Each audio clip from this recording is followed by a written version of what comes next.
Story 1. It was past midnight, and the gas station felt like the last lonely light on the highway. The rain hammered the glass doors in waves, dripping down so heavily that the outside world blurred into streaks of gray.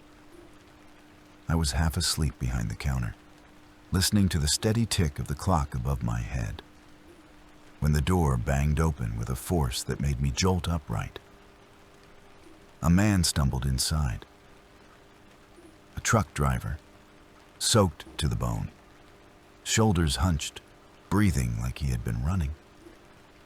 And in his hand, catching the flicker of the buzzing neon, was a knife smeared with blood. My smile came automatically, the fake customer service kind you practice until it becomes muscle memory. Only this time it was plastered across a face that wanted to scream. My fingers slid down, feeling for the metal ridge hidden under the counter. The button, the silent alarm they had drilled into us during training. I pressed it, one small click, and thought, 10 minutes. That's all. Just 10 minutes until the police are here. The man froze in the doorway for a heartbeat, then walked toward me with slow, heavy steps. His boots squeaked on the wet linoleum, leaving muddy prints behind. His eyes were hollow, pale as chalk under the buzzing lights, and he held that knife not like a weapon, but like something he couldn't quite let go of. "Cigarettes," he rasped, his voice raw, as if every word scraped his throat. "Any kind. Just give me something." I nodded, my smile still glued in place, even as my heart thundered. Talk to him. Keep him calm. 10 minutes. Just hold on for 10 minutes. As I turned to grab a pack from the shelf, I noticed it, a small, absurd detail that didn't fit with the knife or the blood. Hanging from his neck, swaying with each breath, was a child's toy. A tiny keychain shaped like a pink rabbit, cheap plastic, the kind you win at a claw machine. It bobbed gently against his damp shirt, ridiculously out of place against the smears of red on his sleeve. For a second, it almost made me forget about the knife. Almost. I set the cigarettes down on the counter, careful not to move too fast. His hand trembled as he reached out, veins standing out under his skin. Up close, I saw dirt under his nails, thin cuts across his knuckles. He looked like a man who had clawed his way out of something terrible. Our eyes met, and I felt a chill deeper than the rain outside. His were not the eyes of a thief or a drunk. They were eyes of someone who had seen too much, and maybe hadn't survived it entirely.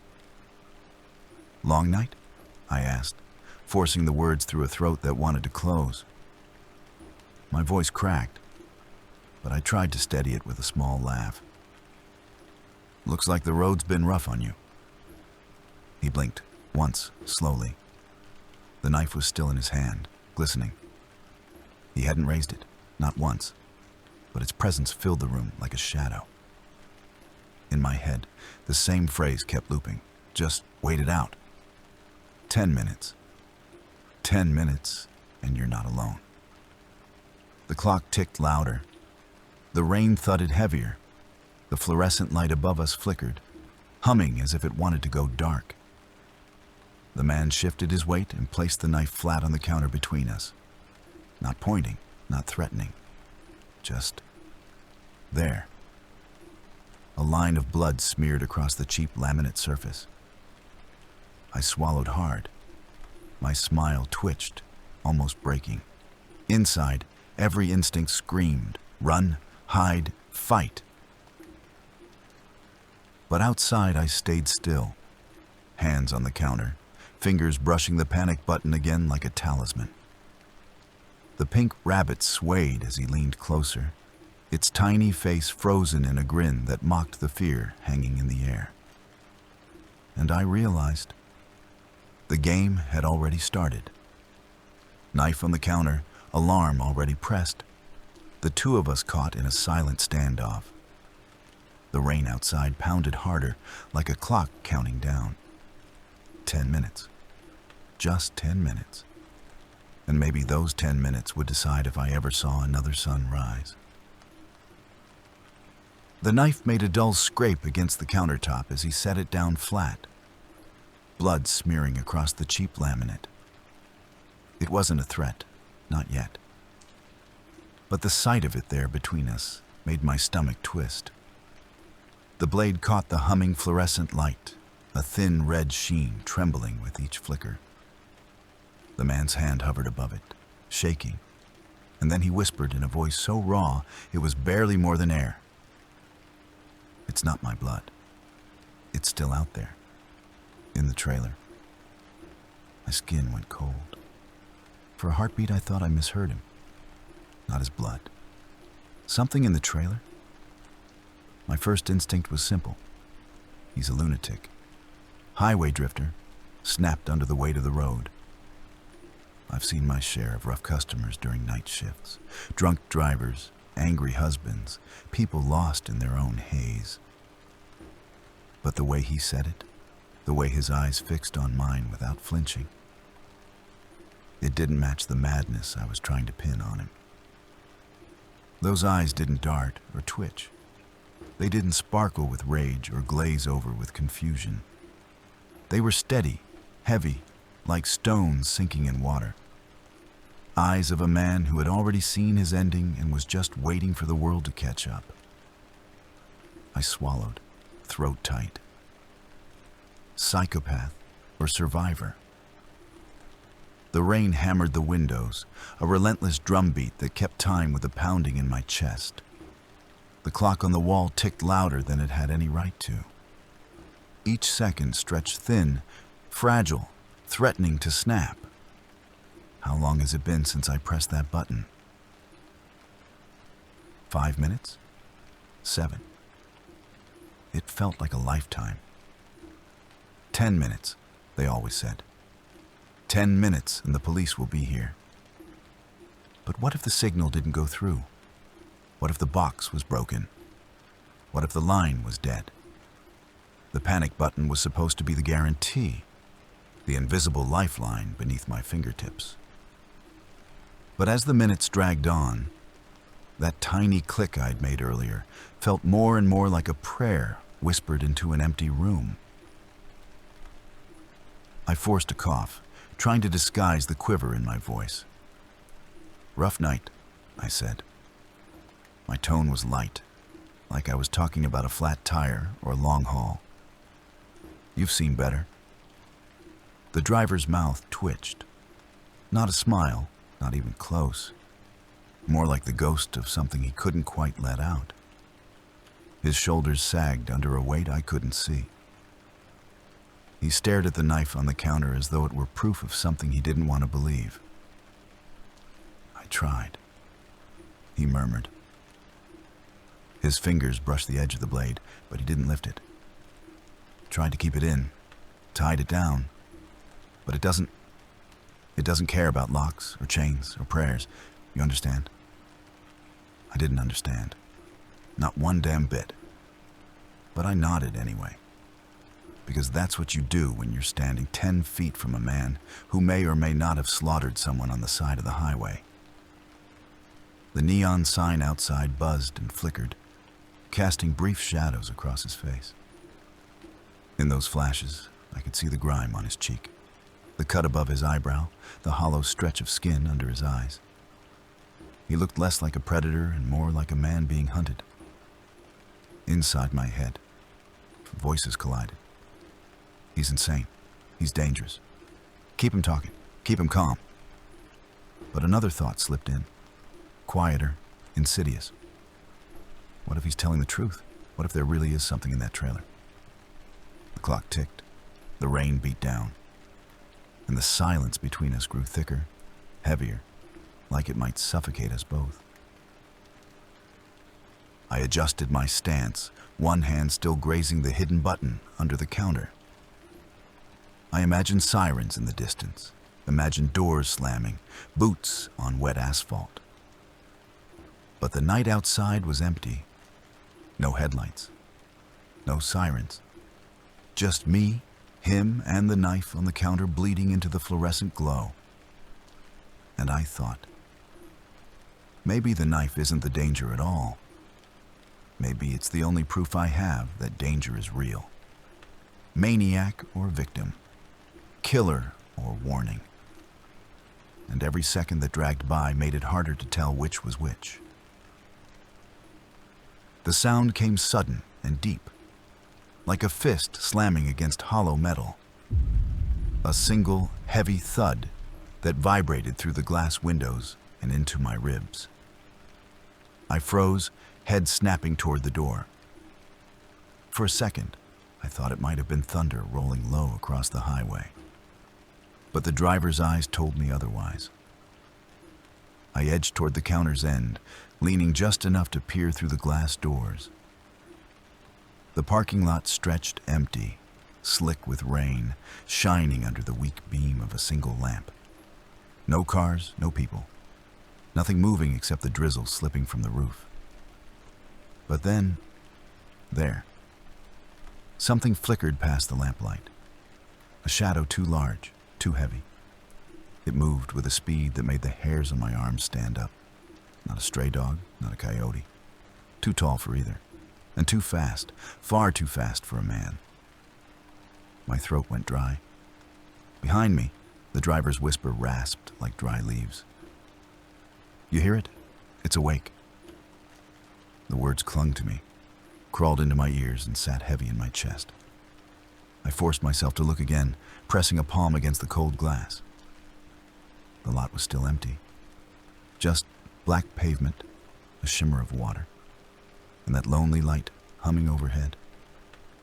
I shut my eyes for a heartbeat, telling myself I imagined it. Long shift, empty stomach, nerves wound tight around the knife still bleeding red across my counter. It was nothing. Just rain. Just the storm. Just a trick of the light. But then I heard it again. A scrape. Metal against metal, like claws dragging across the side of a trailer. The driver didn't move closer. He didn't grab the knife. He just lowered his head into his hands, rocking once, twice, like a man who already knew the ending. "Chains don't matter," he muttered. "Doors don't matter. It's stronger than all that." I turned back to him. "What is it?" My voice cracked on the last word. "What the hell is in your truck?" He lifted his head slowly, eyes rimmed red, face pale and hollow. "Not in the truck," he said. "The truck is in it. That's the only way I can explain it. Once it's inside, it doesn't let go." I stepped back, pressing my hands flat against the counter. My mind spun. Monster. Demon. Hallucination. Or maybe just a broken man who lost something on the road and snapped. My training screamed at me. Don't escalate. Don't provoke. Keep calm until the police arrive. But another voice whispered louder. What if the button failed? What if they're not coming? And then came the choice, sudden and sharp. I could bolt for the back door, sprint to my car, gun the engine, and vanish into the night. Leave him in whatever nightmare followed him behind. Pretend none of it happened. But if the alarm never went through, if the police weren't coming, then running meant no one would ever know. No one would be here to keep him talking, to stall him, to hold the fragile balance in this gas station while something clawed at the edge of the world outside. My hand brushed the hidden button again. I imagined wires running underground, signals traveling miles away, some operator blinking at a console and deciding whether my call was real. I thought, if it failed, then I'm the only one left. The only one standing between that thing outside and the people who'll come wandering in tomorrow morning, thinking this is just another pit stop. I looked at him again. The pink rabbit keychain swayed against his chest with each tremor of his body. A child's toy. A ridiculous, fragile piece of innocence dangling on a man who looked like he'd dragged hell behind him. Outside, another thud rang through the night. Closer this time, harder. The lamp flickered once, twice, and the shadows on the wet asphalt stretched longer than they should have. And I knew, whether I ran or stayed, this was real. The driver whispered again, voice shaking but certain. "Now you believe me." And though every part of me screamed to run, to flee into the dark, I found myself rooted in place, whispering back to no one but myself. If the button didn't work, I'm the only one who can hold this together until help arrives, even if help never came. The silence pressed against me harder than the rain ever had. It filled the station, seeping into every corner, thick and heavy.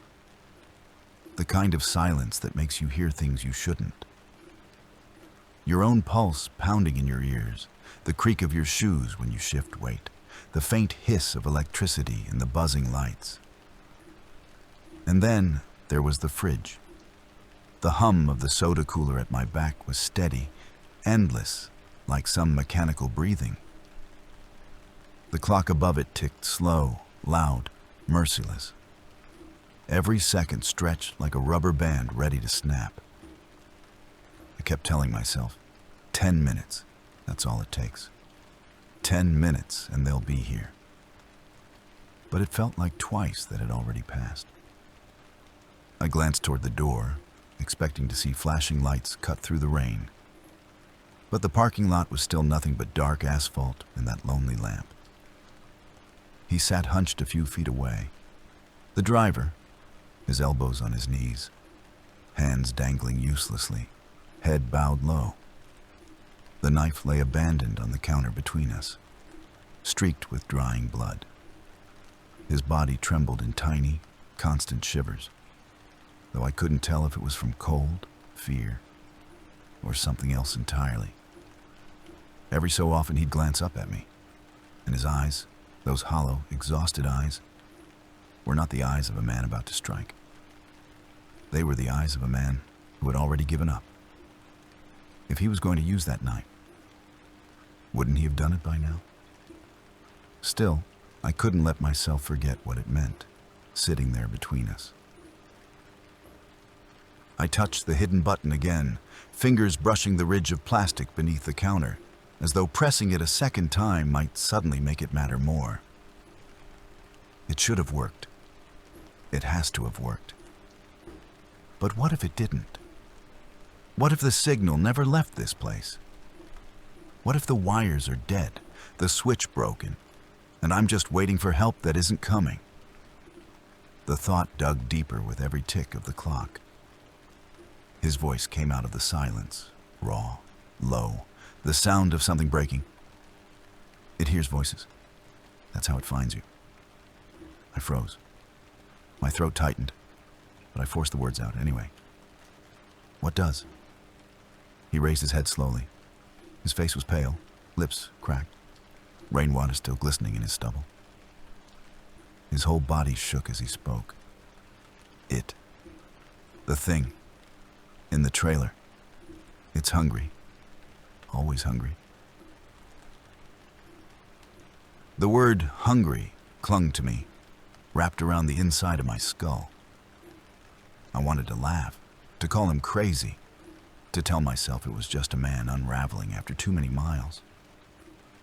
But the sound outside earlier, the scrape, the thud, echoed too sharply in my head.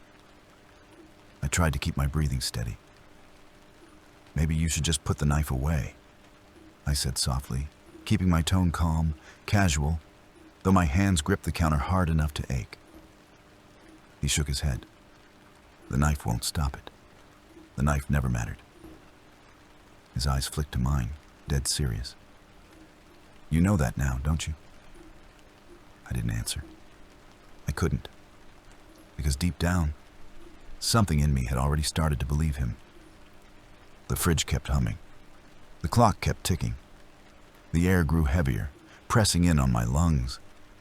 Minutes crawled by, too slow, too quiet. My nerves twisted tighter and tighter until every small noise made me flinch. A drip from the ceiling, a creak in the shelves, the faint buzz of the neon outside. It all sounded like signals, warnings, like the world was holding its breath. And all I could think was, the button doesn't matter. 10 minutes doesn't matter. I'm trapped here, with him, with it, with nothing but silence and waiting to keep me company. The helplessness settled into me, thick as tar. This was no longer waiting for rescue. It was a countdown I couldn't see, a sentence I couldn't measure. He looked at me again, and his voice came like a knife through the stillness. When it comes, don't speak. Don't even breathe loud. If it hears you, it won't stop. The words sat between us like the knife, heavy and final. And in that moment, I knew. The waiting itself was the torture. Not knowing if help was coming, not knowing if the button was alive or dead, not knowing if the silence was protecting me or only making me easier to find. At first, it was faint, a distant wail slipping between the cracks of rain and wind. Then it grew sharper, closer, swelling into the whine of a siren that cut straight through the silence I'd been drowning in. Red and blue lights spilled across the wet glass doors, fractured by rivulets of rain, painting the counter in streaks of color. My chest loosened all at once. I exhaled for the first time in what felt like hours, shoulders slumping. They're here. Finally, they're here. Relief surged through me like heat, though my hand still hovered near the panic button, as if the small glow beneath the counter was the only reason I'd survived this long. But then I glanced at the driver. He wasn't relieved. He wasn't saved. He looked stricken, as though the arrival of that patrol car was the worst thing that could have happened. His lips trembled, and when he spoke, his words cracked with a rawness that pierced deeper than any knife. "Don't open the trailer. Don't you understand? You'll all die if you open it." The door chimed and swung open. A single officer stepped inside, shaking the rain from his jacket. His flashlight beam cut across the floor, catching the crimson streak on the counter, the blade lying there like evidence waiting for a report. His eyes flicked to me, then to the driver, and back again. "This him?" the officer asked. His tone was clipped, practical, the kind of tone men use when they've done this too many times to be impressed by fear. I nodded. My throat tightened as I tried to speak, to tell him about the trailer, about the sounds outside, but the words jammed in my chest.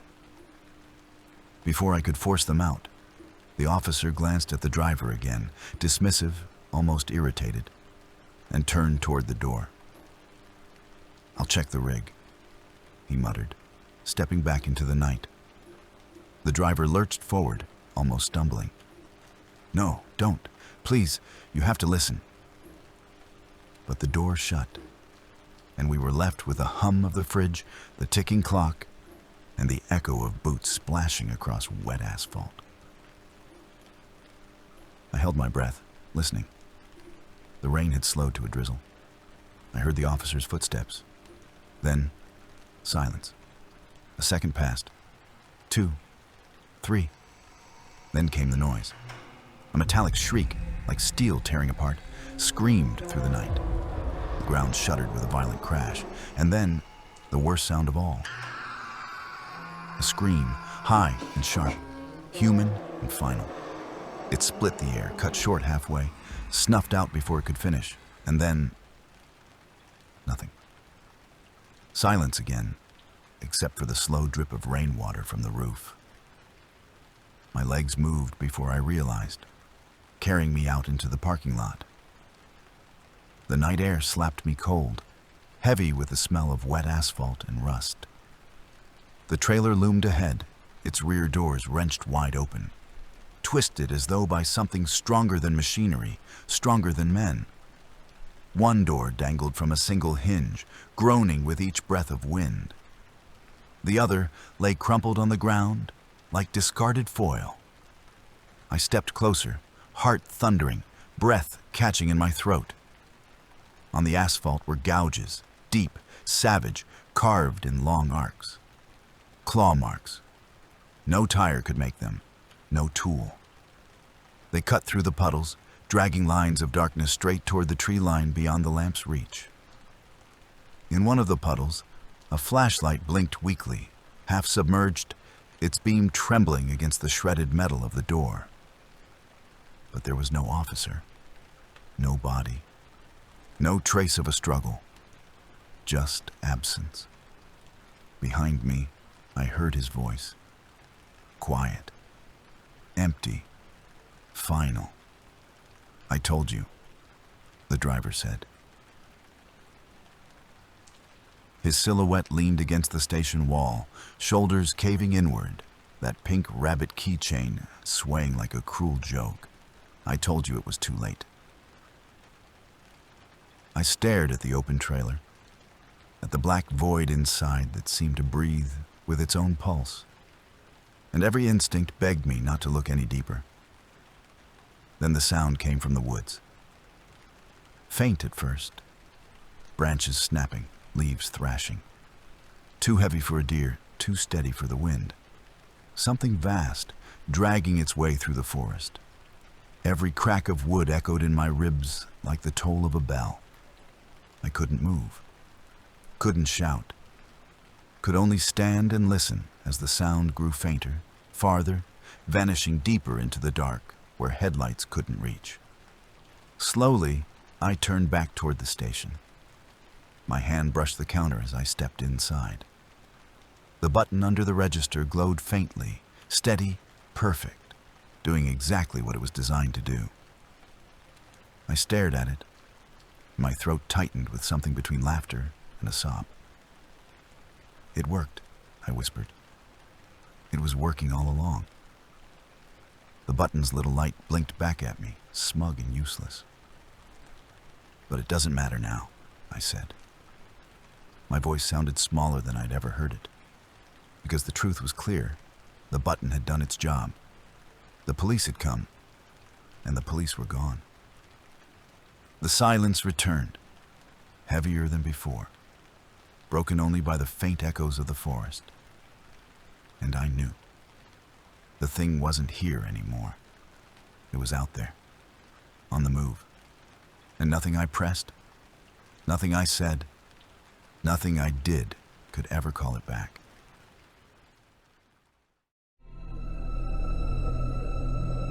Story 2.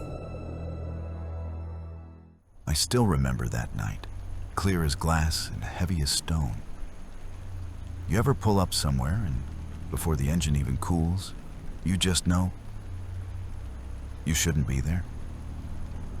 That was me, rolling into that warehouse yard around midnight. The air was wet, the kind of damp that clings to your collar, and the asphalt shone with that slick black shine under a single flickering streetlight. I had a delivery to make.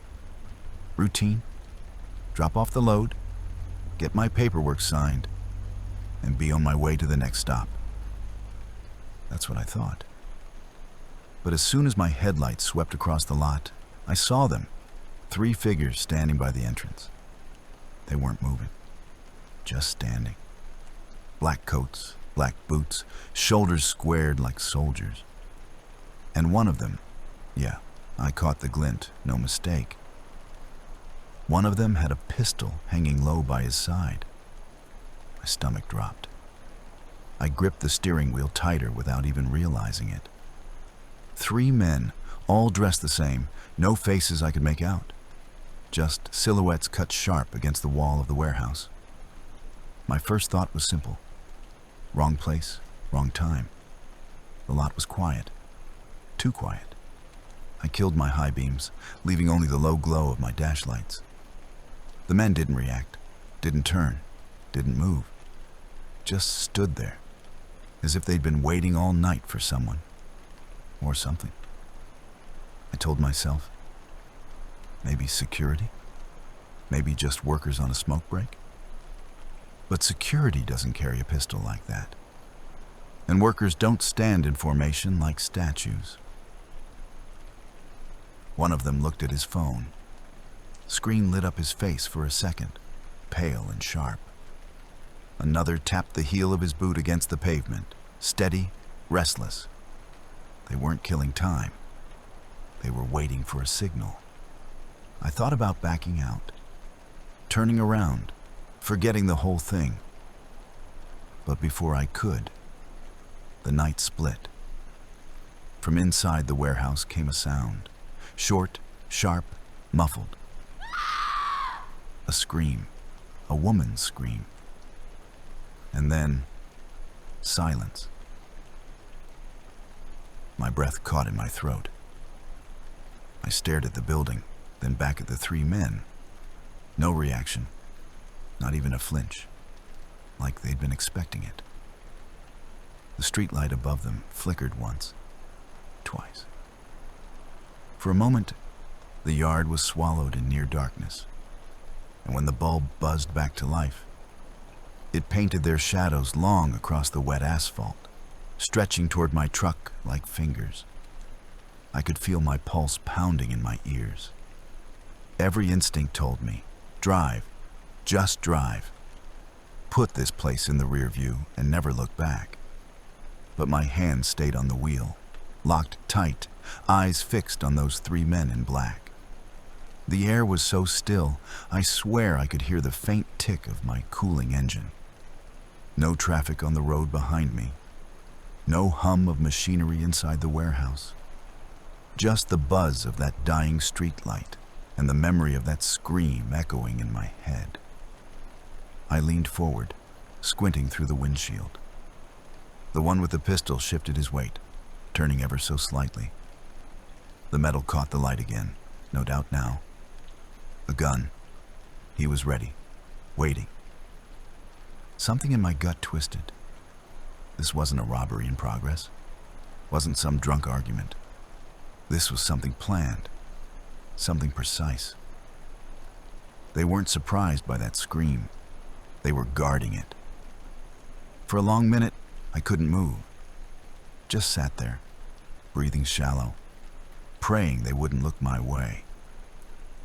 The clock on the dash ticked over to midnight proper, and it felt like time itself had frozen with it. I remember thinking, this is how it starts. The kind of story you hear from someone else, late at night, when they tell you about the moment they realized they weren't safe anymore. But it wasn't someone else's story. It was mine. And I knew. Whatever was going on inside that building, whatever those three were waiting for, I was caught in the middle of it. My name is Thomas. Most folks just call me Thomas on the road. No nicknames, no Tom. Just the name that's been printed on every delivery slip and every logbook for the last 20 years. You spend long enough behind a wheel, and your name becomes a kind of number. Another line in dispatch, another ID in the system. That night, sitting in my truck with the engine humming low, I thought about how tired I was. Bone-deep tired. The kind of tired where your eyes burn and your body keeps asking why you're still moving. I'd been on the night shift for weeks, running loads no one else wanted. Dead hours, empty highways, cheap pay, but steady. I told myself it was worth it. I told myself I could take it. But the truth was, I wasn't just driving for myself. Keep a picture tucked up under the sun visor. My daughter, Sarah, 10 years old, bright smile, missing front tooth the day the photo was taken. Every time I drop that visor to block the glare of a headlight, there she is, staring back at me. I promised her I'd be home in the morning to take her to school. She made me swear it. "No more missing mornings, Dad," she said. And I swore. But promises on the road are fragile. You never know what the night has planned for you. I should have put the truck in reverse and left that warehouse lot behind. Should have. But my contract said different. Dispatch knew exactly where I was. The drop was logged, time-stamped, tracked. If I pulled out without unloading, there'd be questions. Maybe penalties, maybe worse. I couldn't afford to lose this run. Not with rent hanging over my head, not with Sarah needing new shoes for school. So there I was, boxed in by more than just asphalt and shadows. Duty chained me to that spot. Still, I could have swallowed the contract, eaten the loss, driven off. The thing that really kept me frozen was guilt. A guilt that had followed me down 1,000 miles of open road. It was 3 years back. Late winter, icy 2-lane road through the mountains. I saw the wreck before I even hit the curve. Tail lights twisted in the ditch, smoke curling from the hood. I slowed, looked once, and then I kept driving. Told myself someone else would stop, someone closer, someone who wasn't already 2 hours behind schedule. By the time the guilt clawed its way back and I called it in, it was too late. A driver had died. You don't outrun something like that. It rides with you, mile after mile, in the hum of the tires and the reflection of your own face in the windshield. So now, sitting in that lot, staring at 3 men dressed in black, hearing the memory of a scream echo from inside the warehouse, I knew. If I left, I'd carry it forever. Another ghost in the cab. Another face in the mirror. The streetlight flickered again, throwing those men into sharp relief, their shadows stretching across the wet asphalt toward me. I thought of Sarah. I thought of the wreck. I thought of the contract that chained me here. "Stay put, Thomas," I whispered under my breath. My own voice sounded strange, too thin, too quiet. Maybe it was fear. Maybe it was duty. Maybe it was just the weight of my own past. But one thing was certain, I wasn't going anywhere. And as much as I wanted to believe I could keep my promise to my daughter in the morning, some part of me already knew. Tonight wasn't going to let me go that easy. The minutes dragged like hours. I kept my hands locked on the wheel, my eyes glued to those 3 men under the streetlight. They hadn't moved much, just small shifts. A glance at the phone, a tap of a boot heel echoing in the wet night. But every twitch of theirs felt like a hammer in my chest. Then I heard it. Low voices, muffled at first, carried by the damp air.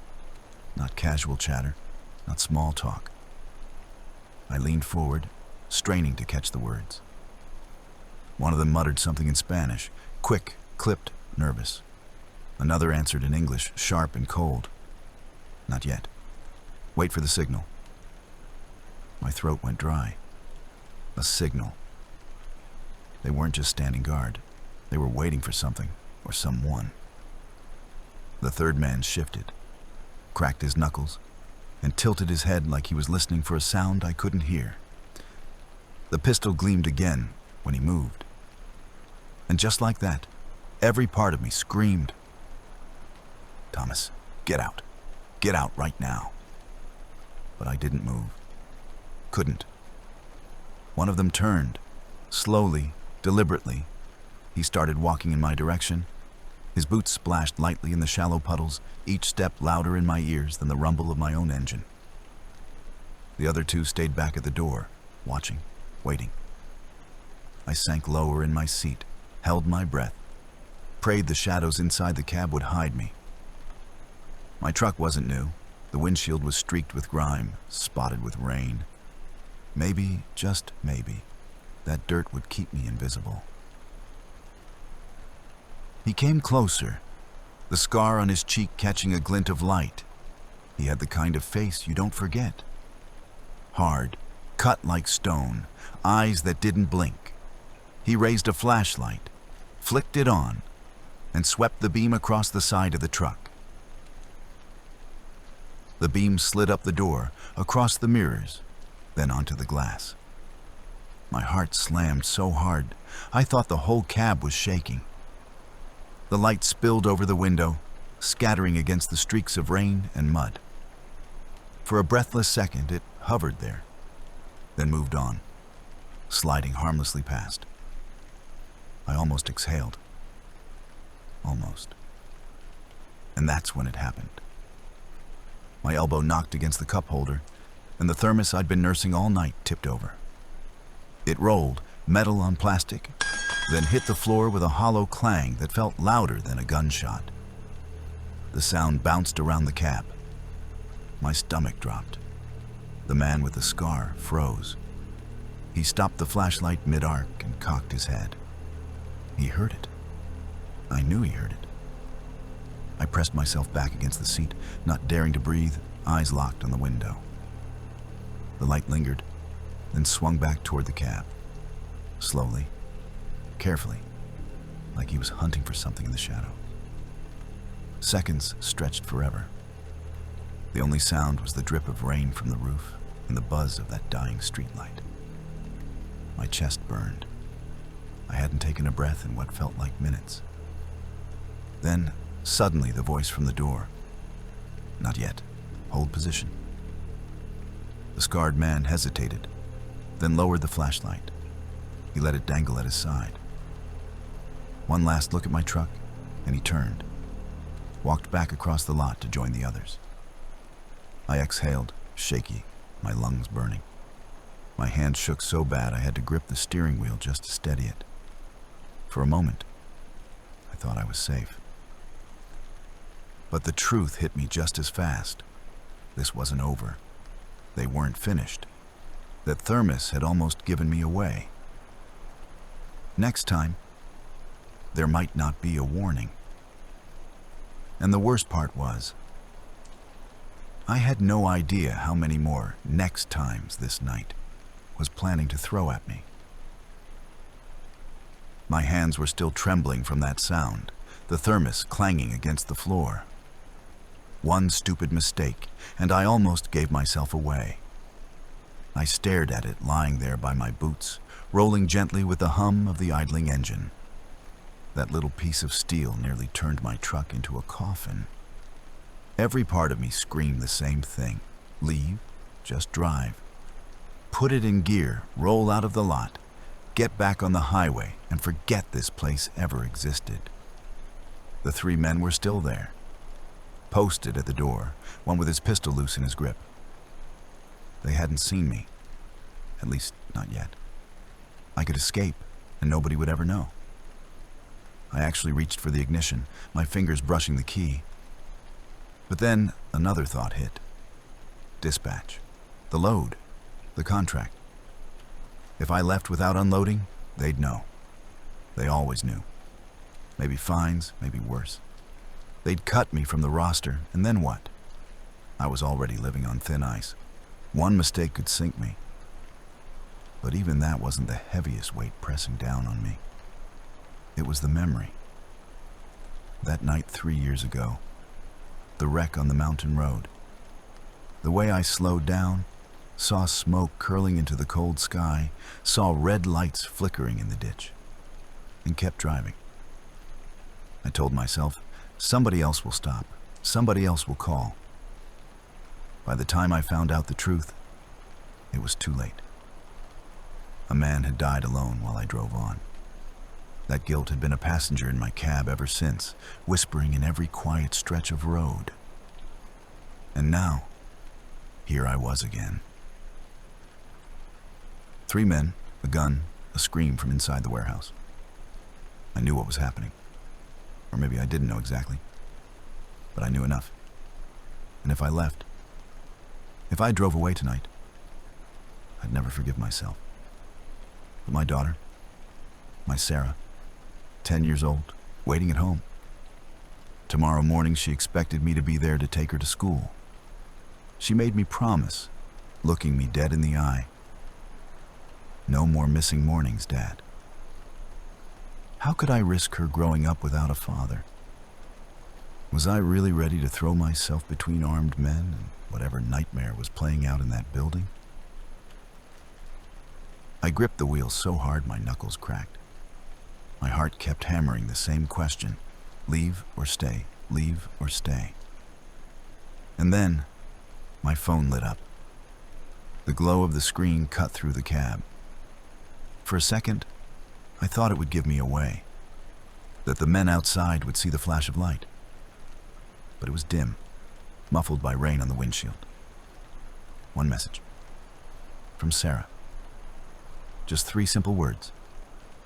Good night, Dad. That was it. No long paragraphs, no questions. Just the ritual we always had before bed, even when I was 1,000 miles away. I stared at the screen, at her name glowing in the dark, and I swear my chest felt like it was splitting open. I closed my eyes. I heard the echo of that scream again, the one from the warehouse. I saw the wreck on the mountain road. I felt the weight of my promise to Sarah. And in that mix of guilt and love, I knew. I whispered it aloud, just to hear the words. Not this time, Thomas. Not this time. The fear didn't vanish. My body still shook. My mind still begged me to run. But something else took root underneath it all. A kind of steel, sharp and cold. I wasn't going to drive away. I wasn't going to repeat the same mistake. If tonight wanted to haunt me, it would do it with me fighting, not running. And that choice, as heavy as it was the only thing keeping me upright. I forced myself to move. My hand slid slowly, carefully, to the phone on the passenger seat. My thumb hovered over the screen. One call. That was all it would take. And yet, my chest felt like it might explode just from the thought of it. I swallowed hard, whispered under my breath, "Come on, Thomas, do it." The phone lit up in my hand, screen bright in the dark. I shielded it against my chest, hoping the glow wouldn't leak through the windshield. My fingers shook as I tapped the numbers. 9, 1, 1. The line clicked, and I lowered my voice to a whisper so soft I barely heard it myself. There are 3 armed men at the North Ridge warehouse off Highway 63. They're breaking in. Hurry. My voice caught, but I forced myself to stay on the line long enough to whisper the address. The operator tried to keep me talking, but I couldn't risk another word. I ended the call and let the phone drop back onto the seat, heart pounding like a hammer against steel. Then it started. A sharp crack, the sound of metal on metal, as one of them slammed a shoulder into the warehouse door. Then another. The echo rolled across the lot like thunder. I saw the door buckle, the frame shaking. Then another sound. A scream. Louder this time. Desperate. I flinched. My breath hitched. There was someone in there. I wasn't imagining it. Someone was trapped. The men barked orders to each other, low, harsh, clipped. The door gave way with a final crash. One of them raised his pistol, pointing into the dark void inside. Then came the shot. The crack tore the silence wide open. My whole body jolted. The sound was sharper than anything I'd ever heard, sharper than thunder, sharper than any backfire or blowout. And then came the silence after, heavy and absolute. I froze, staring through the rain-streaked glass, afraid to breathe, afraid to move. My mind screamed, "They killed someone, Thomas. You just heard it." And then, Sirens. Faint at first, far down the road, but growing louder with every heartbeat.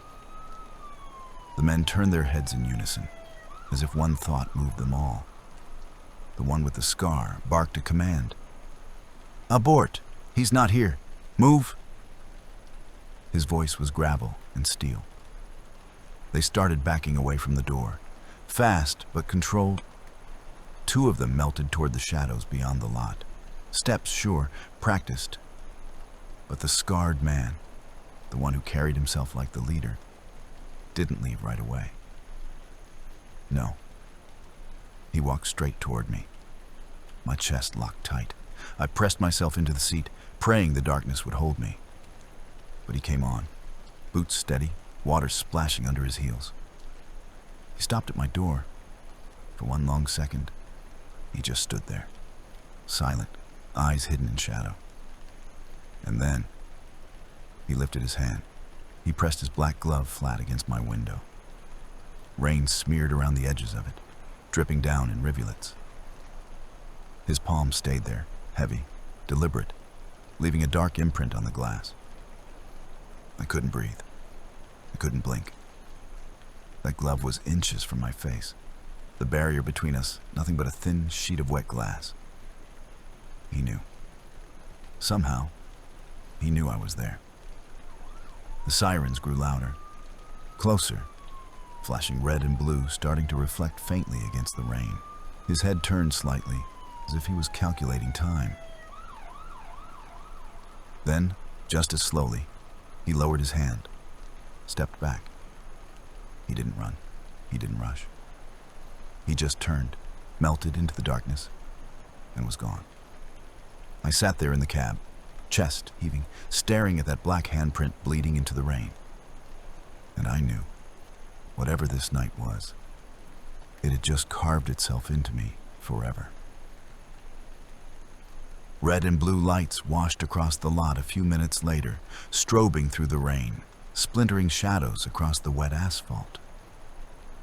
The wail of the sirens grew louder, then cut off, leaving only the hiss of the downpour and the slam of car doors. I didn't move. Couldn't. My hands were still locked on the wheel, my eyes fixed on the window beside me.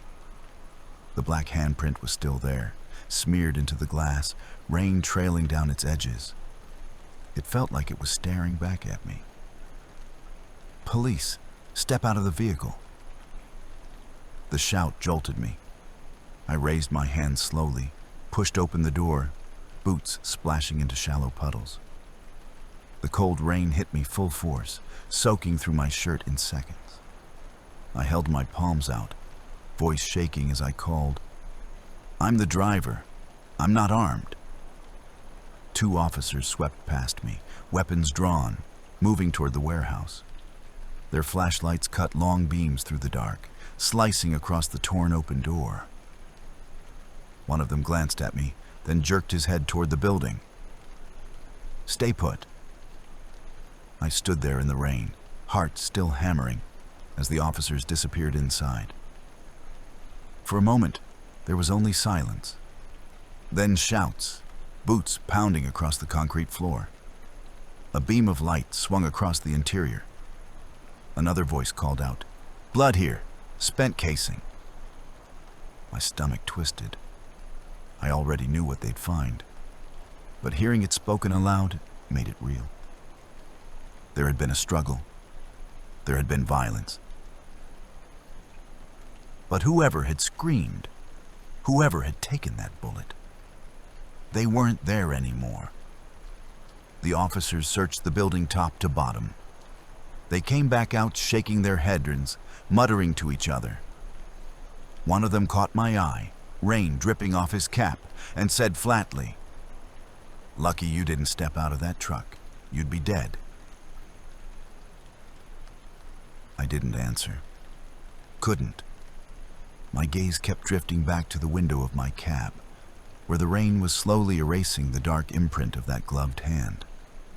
Finger by finger, line by line, the water washed it down the glass until it blurred into nothing but streaks. I thought of Sarah. Her message. Good night, Dad. My promise to be there in the morning.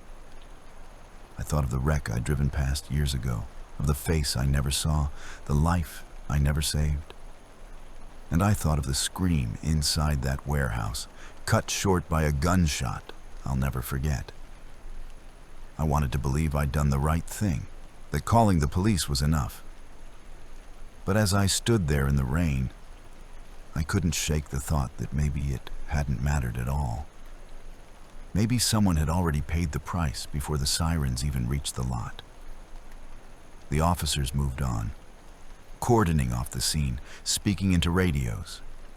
More cars arrived, more lights, more uniforms. The place filled with noise and movement.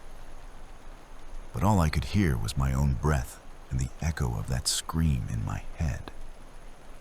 I climbed back into the cab eventually, dripping water onto the floor, staring out at the warehouse through a fogged-up windshield.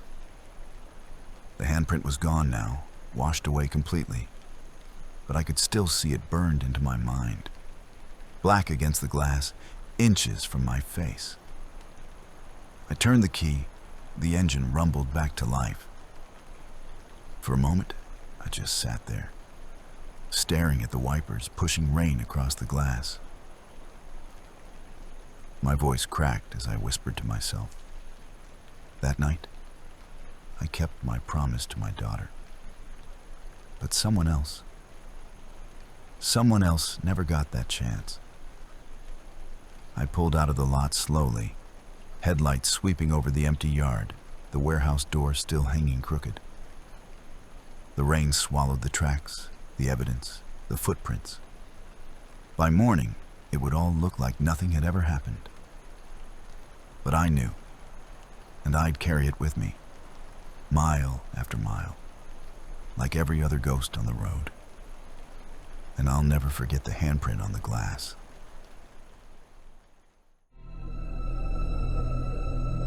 Story 3. The desert highway shimmered like it was alive, the asphalt melting into waves that danced under the merciless sun.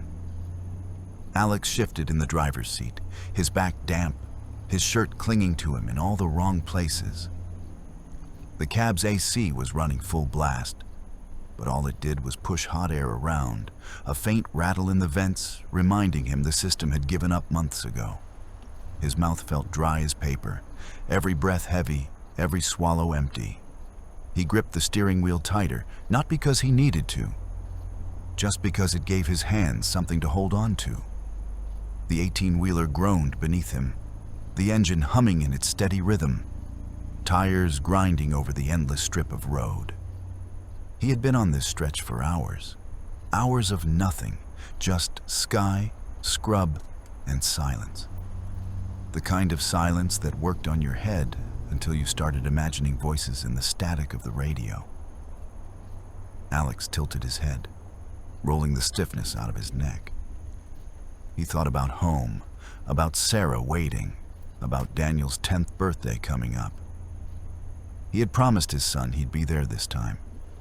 No excuses, no missed parties, no calls from the road with, "Sorry, buddy, I'll make it up to you." The promise kept him pushing through the exhaustion. That and the load in the trailer, pallets of fruit, a haul that didn't forgive delays. He exhaled, eyes narrowing against the glare bouncing off the hood. And then he noticed it. In the rearview mirror, a speck. Small, almost nothing. At first, Alex thought it was just another mirage, another trick of heat and light bending the horizon. But the speck grew, steady and sharp. He adjusted the mirror, leaning forward, and his gut twisted. A motorcycle. Black. Low, sleek. The rider kept his distance, maybe 30 yards back, maybe less. Too far to make out the face, but close enough that Alex could feel the eyes on him. The bike wasn't trying to pass, wasn't falling back. Just there, stuck in his shadow. Alex's tongue pressed against the roof of his mouth. He tried to laugh under his breath, but it came out dry. All right, nothing weird. Just another guy out for a ride. But the words didn't convince him. Truckers had instincts, the kind you earned after years on empty highways.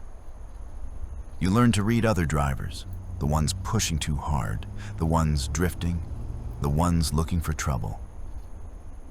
And this one felt wrong. He flipped on the radio, hoping for a voice, a distraction. Static answered him. He turned the dial, searching for country, for Mexican talk radio, for anything. Nothing but hissing air. It felt like the desert had swallowed every frequency, leaving only him and the hum of the road. His eyes drifted back to the mirror. The biker was still there, always the same distance, never changing.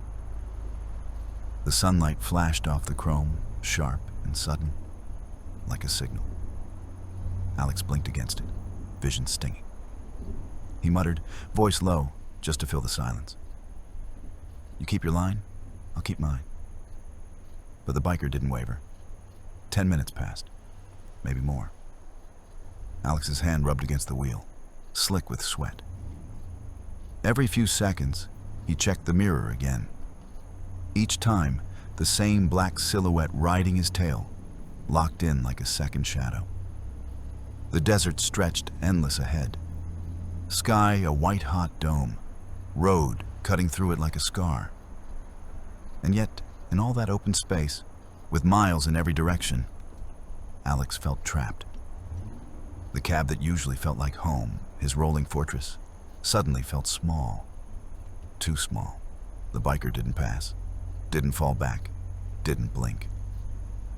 Alex exhaled through his teeth, jaw tight, heart thudding against his ribs. He thought of Daniel's laugh, Sarah's voice, the birthday cake waiting at home. He gripped the wheel until his knuckles whitened, and the thought settled heavy in his chest, impossible to shake. He wasn't alone on this road. Someone was following him, and the day was only beginning. The first sign of life came after nearly an hour of nothing but heat and asphalt. A sun-bleached billboard that sagged under its own weight. Cold drinks, hot meals, next stop, 1 mile. Alex felt a tug of relief in his chest. He needed water, badly. He needed to hear a voice that wasn't his own. The truck stop looked tired, the kind of place time had forgotten. 2 pumps leaned under a tin awning, their paint peeling, numbers stuck half-faded behind dusty glass. A single diner sat off to the side, its neon sign buzzing weakly, fighting the daylight. A rusted Coke machine rattled against the wall. Alex eased the rig in, brakes sighing as the 18-wheeler came to rest. The engine ticked as it cooled, heat rolling off the hood in waves. He killed the ignition and sat for a moment, letting the silence settle. When he finally climbed down, the ground hit him like a furnace. The desert heat clung to his skin instantly, stealing his breath. He stretched his back, muscles stiff from the long haul, and reached for his wallet. A bottle of water, maybe 2, and he'd be good to keep moving. The growl came then, low, steady, unmistakable. Alex turned his head.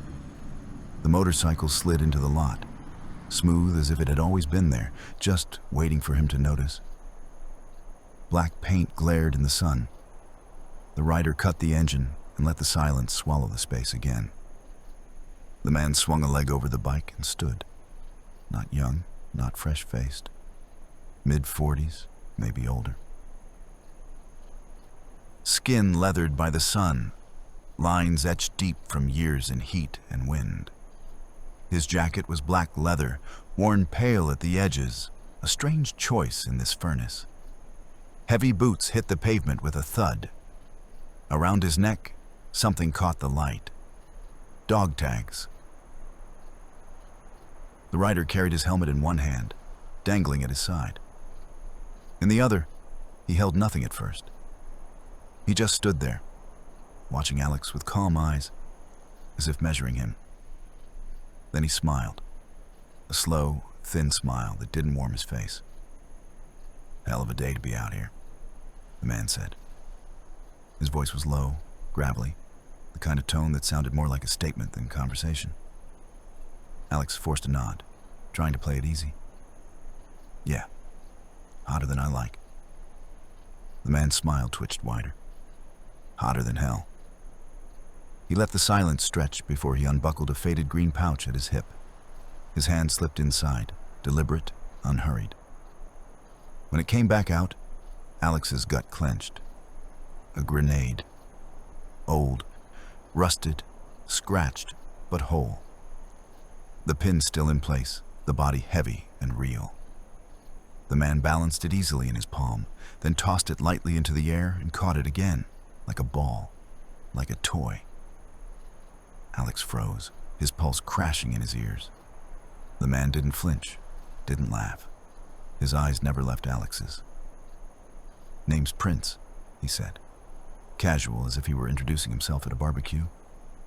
"Everyone calls me that." Alex swallowed hard, words catching in his throat. He managed, "That right?" Prince nodded slowly, the grenade shifting in his hand. His fingers curled around it with the ease of someone who'd done it 100 times. His dog tags clinked against his chest as he leaned closer. "Old habits," he murmured. "Can't ride without it." Alex tried to read him, crazy, drunk, high. But the calm was worse than any madness. Prince looked like a man who knew exactly what he held and exactly what it could do. "You know what I do, Alex?" Prince asked, his voice dropping. The sound of his name made Alex stiffen. He hadn't told him his name, not once. Prince tilted his head, eyes sharp. "I hunt people. Not just anyone. People who show up in my dreams. Faces I see when I close my eyes. I find them on the road. And then..." His smile flickered again, thin, lifeless. "I decide if today's their day." The air felt heavier, pressing down on Alex's chest. He forced a shaky chuckle, praying it sounded real. "Sounds like one hell of a hobby." Prince caught the grenade one last time, slid it back into the pouch, and patted it twice. His smile stayed. "Enjoy the road, Alex. The sun's still high. Lots of daylight left." He turned, mounted the bike, and with a smooth kick, the engine thundered back to life. Dust kicked up as he rolled out of the lot, the sound fading into the horizon. Alex stood rooted, his empty bottle of water still in his hand, forgotten. Only when silence settled again did he realize he was holding his breath. He let it out in a rush, climbed back into the cab, and locked the door before he even thought about it. His hand shook as he gripped the wheel. The mirrors showed nothing but heat and road behind him. But Alex knew better. The road wasn't empty. It never had been. The miles kept slipping under the wheels. But to Alex, it felt like he was moving through glue. The same desert mile repeating itself again and again. Sun above, heat shimmering off the road, scrub stretching to the horizon. The truck's engine droned like a tired animal, steady but heavy, and Alex's nerves burned raw. He checked the mirror. Prince was still there. Always there. The black motorcycle didn't rush, didn't fall back, just held its place, as if tethered to him by an invisible rope. The thought gnawed at Alex's chest, made his heart thud harder. He reached for his phone with a shaking hand. Enough was enough. Whatever dead zone this was, there had to be a signal eventually. He thumbed 911, pressed call, waited. The screen blinked once, searching, and then no service. Alex cursed under his breath, tried again. The phone clicked, went dead. He saw the tiny letters at the top, emergency calls only. But when he pressed again, the line cut out before it even rang. He gripped the phone tighter, like force alone could drag a signal out of the desert. Nothing. He tossed it onto the passenger seat, jaw tight, eyes stinging from sweat. The silence was louder now, more suffocating. The CB radio. He grabbed the mic, thumb on the button. Breaker, this is Unit 47. Anybody got ears on Channel 19? I need assistance. Repeat, I need assistance. Urgent. Static hissed. White noise rose and fell. Alex twisted the knob, switching channels. Breaker, anybody out here? Silence. Just the endless hiss, like the desert itself had swallowed every trucker on the road. Then a crackle. A voice slid into the cab like smoke. Alex. Alex froze, the mic still in his hand. His throat went dry. Alex, the voice said again, smooth, steady. He forced his mouth to work. Who is this? A chuckle came through, low, quiet, familiar. You know who I am. Alex snapped his eyes to the mirror. Prince rode steady, helmet hanging from his side, dog tags catching the sun, one hand on the throttle.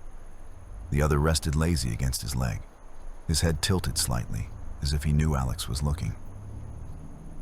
You didn't tell me about your boy, Prince said, calm as stone. Daniel, right? 10 years old next week. Alex's heart seized. His grip on the mic turned his knuckles bone white. He slammed the button. How the hell do you know that? Another laugh, softer this time. Dreams. They tell me more than you'd think. Sometimes they whisper names, sometimes birthdays. Sometimes. He let the pause stretch, let the static fill it. Sometimes they tell me which ones I'll find. Alex's mind spun. His phone call earlier, the one with Sarah. He told her about the load, about the plan to be home for Daniel's birthday. Could the signal have bled through the open channel? Could this man have been listening the whole time? It didn't matter. Prince knew that was enough. Stay away from my family, Alex roared, voice cracking as it filled the cab. The radio hissed. Prince's voice came back slow, patient. That's the thing about family, Alex. They keep you soft. They keep you human. But out here?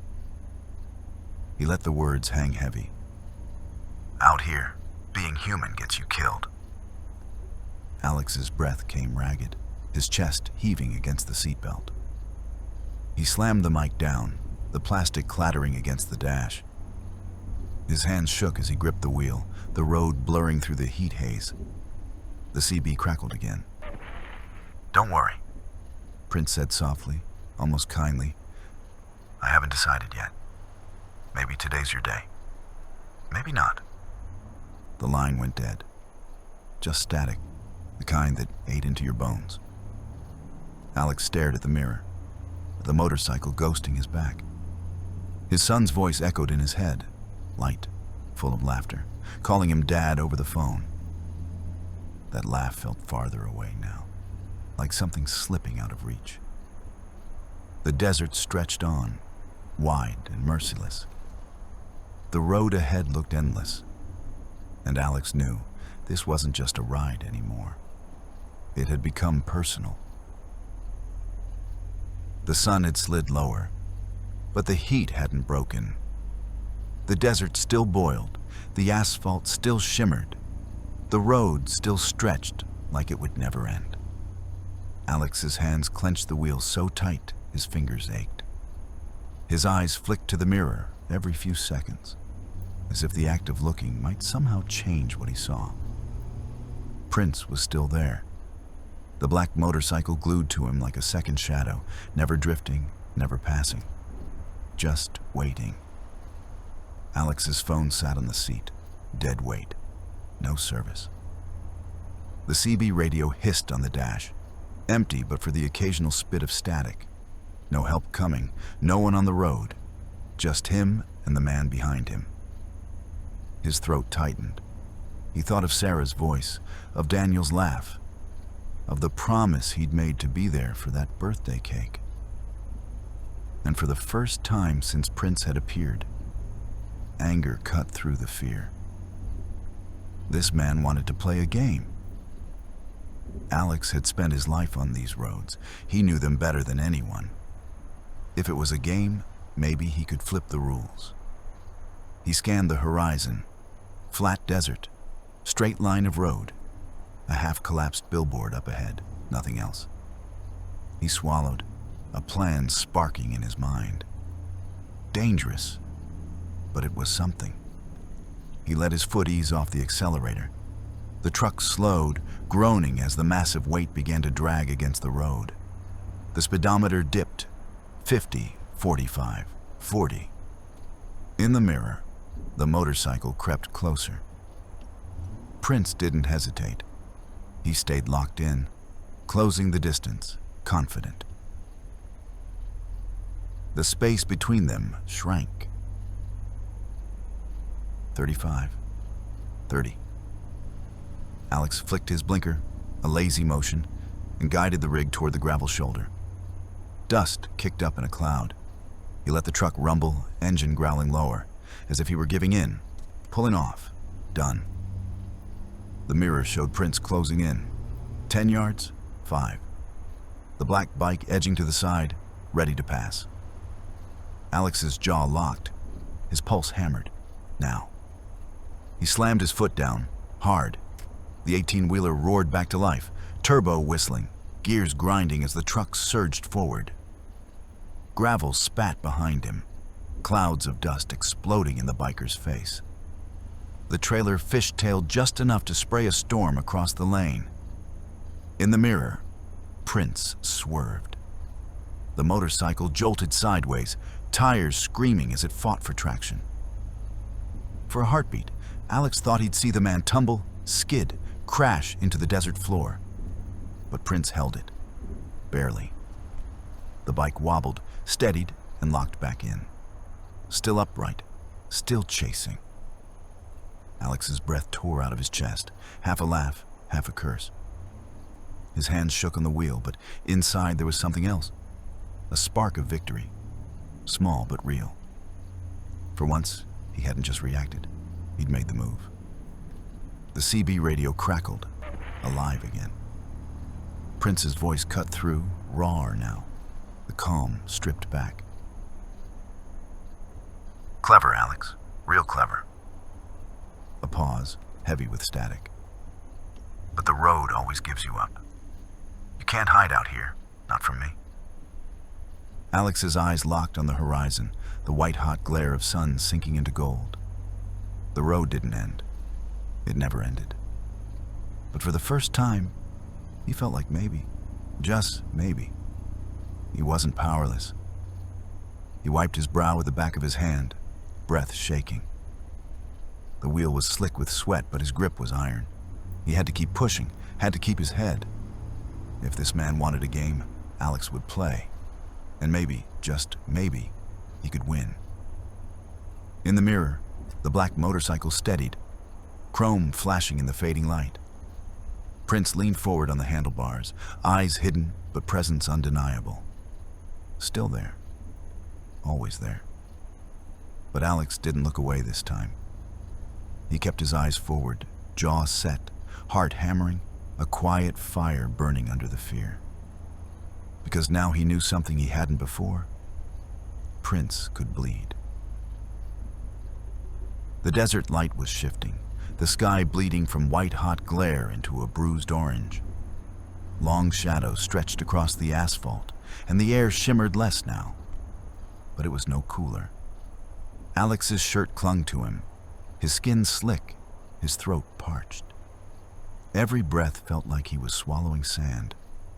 The mirrors showed what it had shown all day. Prince. the black motorcycle eating his shadow, close enough that Alex could almost feel the rider's gaze cutting into the back of his skull. The man hadn't wavered since the truck stop. He was glued to him, as constant as the road itself. The CB radio crackled suddenly, sharp enough to jolt Alex upright. Then came the voice, calm, measured, almost pleased. "The road always gives you up, Alex." Alex's jaw tightened. His hands trembled against the wheel, but this time he didn't stay silent. This time the words clawed their way out, raw and loud, filling the cab. "You stay the hell away from me." His voice broke, cracking into the static. "You hear me? You sick son of a bitch, stay the hell away." His own shout echoed back at him, tinny in the cab, swallowed by the engine's roar. His chest heaved, heart pounding so hard it hurt. The line hissed for a beat before Prince answered. "There it is," the man said softly. "The fight. I was waiting for that. It makes the chase mean something." Alex slammed the mic down, the sound sharp against the dash. His knuckles were white on the wheel. And then, lights. His breath caught. Up ahead, cutting the horizon, red and blue strobes blinked faint against the fading sky. A sheriff's SUV parked at the edge of the road, half hidden by scrub. Relief surged through Alex's chest like ice water. He wanted to honk, flash his brights, scream for help. He pressed the horn. The blast thundered across the desert. The SUV didn't move. Alex leaned into it, horn wailing. Come on, look this way." The SUV's brake lights flared. The vehicle pulled out slow, rolling forward. Alex's pulse spiked. He waved one hand through the windshield, desperate, reckless. But then the SUV turned. It eased off the highway, wheels crunching gravel, and disappeared down a side road. The red and blue lights vanished into dust. Just like that, they were gone. Alex's stomach dropped, his whole body going hollow. He wanted to scream, but the sound caught in his chest. The CB radio hissed again. "I told you, Alex," Prince murmured. "Out here, it's just us. Nobody's watching. Nobody's coming." Alex's hands shook. He smacked the steering wheel once, hard, the sound a dull thud in the cab. His breath hitched between anger and despair. The motorcycle drew closer in the mirror, chrome glinting in the dying sun. Prince's silhouette was steady, unhurried, like a predator certain its prey couldn't escape. Alex gritted his teeth, blinked hard against the sting in his eyes. He wanted to quit, to pull over and let it all end. But then he saw Daniel's face in his head, that gap-toothed grin from the last birthday cake. He saw Sarah's tired but patient smile when he promised he'd be home. No, he couldn't stop. Not now, not ever. He grabbed the mic again, his hand steady despite the tremor in his body. He pressed the button, forced the words through clenched teeth. "You picked the wrong man, Prince. You hear me? You picked the wrong damn man." For the first time, silence met him. No answer. Just the hum of static, the drone of the truck, and the pounding of his own heartbeat. But in the mirror, Prince was still there. Always there. And Alex knew the game had changed. It wasn't about the road anymore. It was personal. The desert had gone gold. Shadows stretched long across the highway, the kind of shadows that promised night wasn't far away. Alex's rig rattled as it pushed ahead, the steering wheel trembling under his grip. His body felt hollowed out, every nerve scraped raw. The long day had been nothing but sun, heat, and the man behind him, and he was still there. The mirrors showed the motorcycle steady in the fading light. Prince sitting upright, helmet dangling from one arm, the other hand resting with casual weight. Alex thought of it as an anchor. no matter how far he drove. Prince's shape stayed exactly where it wanted to be. Then the road changed. Up ahead it forked, main highway continuing straight, a smaller two-lane cutting sharp to the right, leading into deeper desert. A green sign stood crooked, letters faded but still legible. Mesa Creek, 14 Mile. Alex's gut tightened. He didn't know what waited down that road, but he knew what stayed behind him. His foot pressed the accelerator, desperate to push through, to keep the truck moving forward. And then, the CB radio hissed. "You feel it too, don't you?" Prince's voice filled the cab, calm, steady, like a man pointing out the weather. "The day winding down, the moment coming." Alex swallowed, throat raw. His hands clamped the wheel. "You've been strong," Prince continued, voice low. "Stronger than most. Most fold before noon. But you..." A pause, static thick between the words. "You made it this far." In the mirror, the movement was clear. Prince lifted his left hand from the bar. The sun caught it, a dull flash of metal. The grenade sat there, cradled like it belonged to him. His fingers hooked lightly around the pin. Alex's chest seized. He nearly swerved. Prince held it high, letting Alex see, letting the desert see. Then his voice came again, darker, sharper. "Sometimes the road ends in fire, Alex. Sometimes it ends in silence. I get to choose." The rig thundered on, tires chewing asphalt, but Alex's eyes kept darting to the mirror. Every second, that hand, that pin. Like the man could end it all with the smallest flick. He wanted to scream, to beg, to bargain. But no words came, only the thrum of blood in his ears. The motorcycle edged closer, the rider's face a silhouette cut against the burning sky. Then Prince leaned into the radio once more. "Not today, Alex." The words landed heavier than any scream, heavier than the grenade itself. A verdict, a reprieve. The bike swerved, sudden and violent, dust exploding in its wake. Prince cut hard toward the side road, the motorcycle's roar climbing high as it tore into the desert, leaving only the cloud behind. Alex gasped, chest caving in, the cab suddenly too quiet, too empty. He slowed without meaning to, foot easing off the gas as if his body no longer believed forward meant safety. The rig rolled, heavy and weary, until he guided it onto the shoulder and killed the engine. The silence that followed was enormous. He sat there, breath ragged, staring through the windshield at nothing. His hands were still welded to the wheel.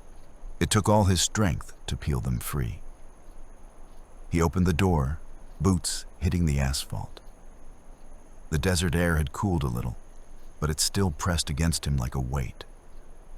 His legs shook as he stepped around the rig, every nerve expecting the black bike to reappear from the dust. But the road was empty, truly empty. And then he saw it, lying in the lane, glinting faint in the last of the sunlight. A small piece of metal, a grenade pin.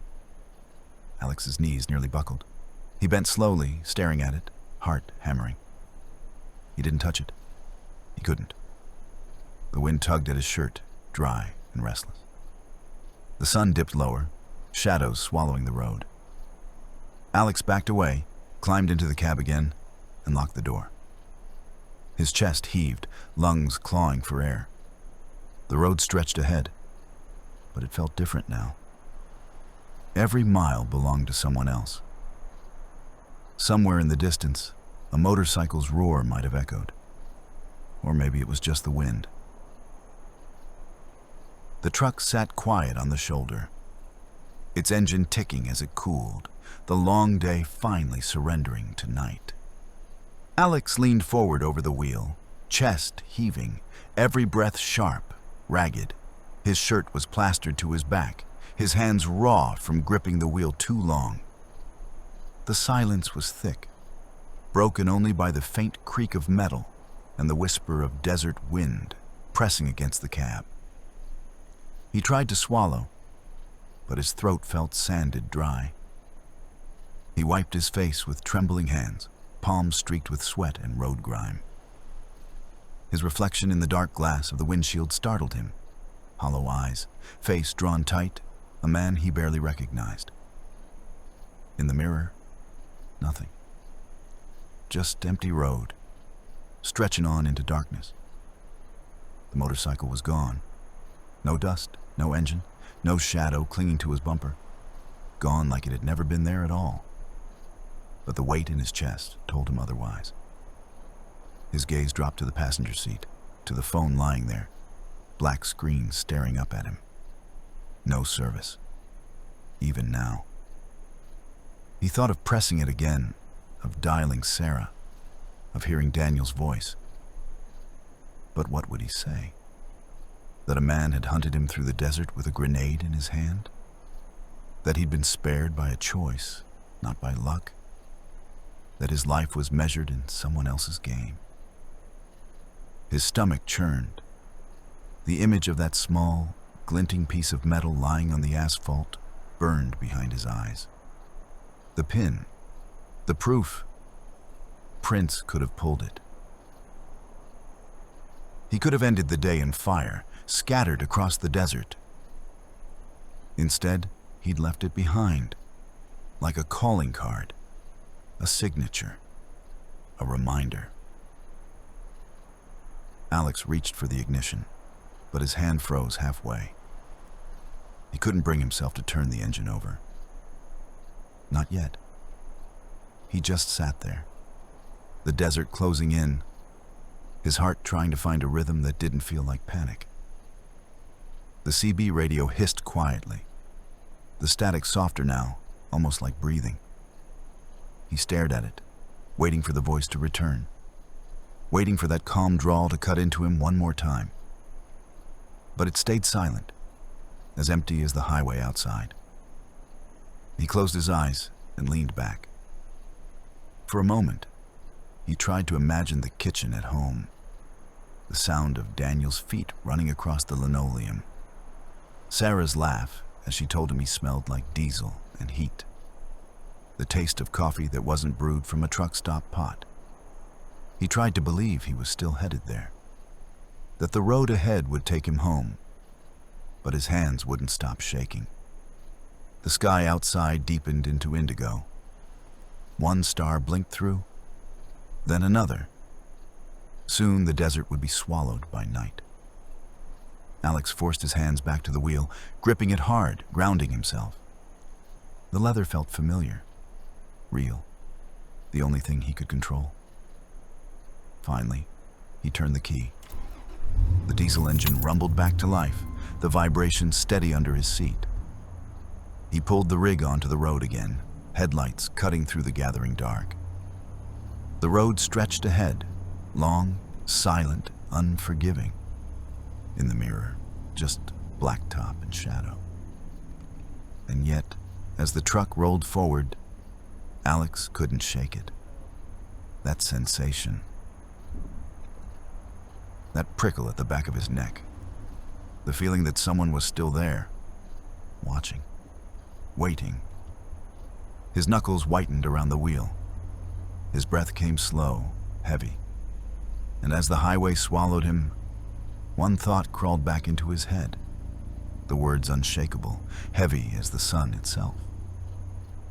Since that day, every time I see a biker in my mirror under the burning sun, I wonder if it's him. If you enjoyed the video, don't forget to subscribe, like, and hit the bell so you won't miss what's next.